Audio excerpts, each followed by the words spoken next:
তো ফাইনালি সেই 4টের পর এসে আমরা মেলাতে ঢুকলাম। মানে আজকে আমরা প্রতিজ্ঞা করেই নিয়েছিলাম যে না, আজকে মেলা দেখে ঘর যাব।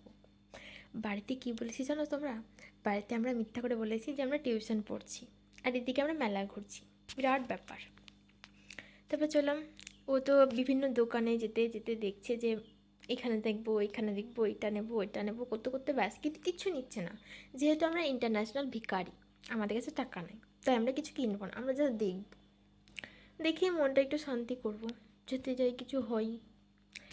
তো আরও আগে চললাম, গেলাম একটা মনোহারি দোকানে গেলাম। সেখানে ওর একটা ক্লিপ পছন্দ, মানে দেখছে, আমাকে ডাকছে, বলছে কোনটা পছন্দ। আমি গিয়ে বললাম যে এটা আমার ভালো লাগছে, এটা নাও। বলছে না, এটা নেবো না। ঠিক আছে, তোমার ইচ্ছা, যা ইচ্ছা তুমি নাও, নিবা না, ব্যাস। তারপরে আমরা হাঁটলাম, আগের দিকে দেখি আগে গিয়ে কী হয়। ও হঠাৎ করে বলছে ওটাতে চাপবো, ওটাতে চাপতে টাকা লাগবে না। আমি বললাম কেন লাগবে না, টাকা তো অবশ্যই লাগবে সব কিছুতে চাপতে। তারপরে আমার বন্ধু সাজেস্ট দিল চলো তোমাকে গিয়ে চাপাইগা, টাকা লিবে না লিবে আমি দেখে নেবো। ও হচ্ছে প্রধানমন্ত্রী আমাদের।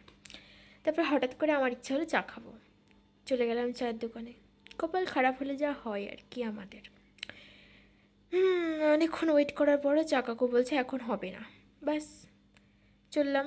এই তো আমাদের ললিতা, ইনির তো এখন মানে কি বলবো, দোলনা খাওয়ার খুবই ইচ্ছা।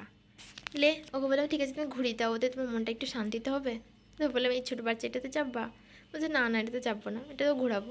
ঘোরা, ছোটো বাচ্চা আমাদের কীর্তি দেখো। হয়ে গেলে আমাদের এইতে পর্যন্ত মেলা শেষ, এবার আমরা বাড়ি যাব। তো ফাইনালি আমাদের মেলা দেখা শেষ, এবার আমরা যাব বাড়ি। আর কোথাও দাঁড়াবো না, একদম শয্যা বাড়ি, ব্যাস। হাই